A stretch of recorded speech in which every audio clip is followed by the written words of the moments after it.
এমন কি কিভাবে ফাঁদ দিত এটা আল্লাহ শিখাইছে। ফাঁদ ফাঁদ ফাঁদ বুঝো না বায়ু বায়ু বাংলা কথা কয়ে লিছি ফাঁদ দেওয়ান কিভাবে ফাঁদ দিতা এটাও শরীয়তে নিয়ম দেওয়া আছে। ফাঁদও কয়েক প্রকার, ফাঁদ 4 প্রকার। করতাম আমরা ফাঁদের তফসির, ফাঁদের তফসির করাইছ না আমারে, তফসিরও জানা লাইনও আছে ফাঁদ, তফসিরও জানা লাইনও। ওয়াল্লামা আদামাল আসমাআ কুল্লাহা, এই আয়াতের ব্যাখ্যায় তাফসীরে জালালাইন আল্লামা জালালউদ্দিন সৈয়দী রাহমাতুল্লাহি আলাইহি ব্যাখ্যা করেছেন মেন ইবারত, হাসিয়া মাচিয়া না, মেন ইবারত।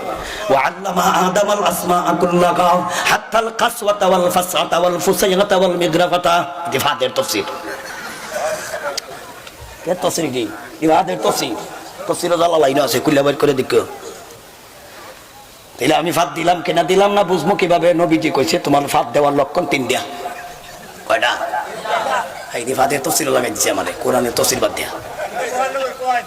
ফাঁদ দিছে কিনা দিছে না বুঝবো কিভাবে? 3টা। কয়টা? 1 নাম্বার আওয়াজ পাইলে বোঝা গেল দিছে, এটা একটা আওয়াজ আছে।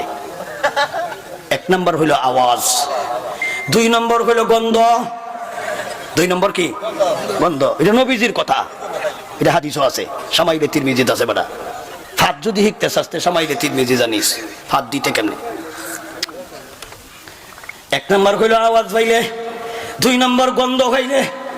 এমনও আওয়াজ আছে হুজুর, এমনও ফাঁদ আছে আওয়াজও নাই গন্ধও নাই। এ যে ফাঁদ দিছে বুঝতো কেমনে? নবীজি কয় হ্যাঁ যে আওয়াজ দিছে হ্যাঁ ঠের হয়েছে। হ্যাঁ এই যে ঠের পাওয়া হইলো আর একটা লক্ষণ। তাইলে ফাঁদ দেওয়ার লক্ষণ কয়টা? 3টা। 1 নম্বর আওয়াজ পাইলে, 2 নম্বর গন্ধ খাইলে, 3 নম্বর ঠের পাইলে। 3 নম্বর কি?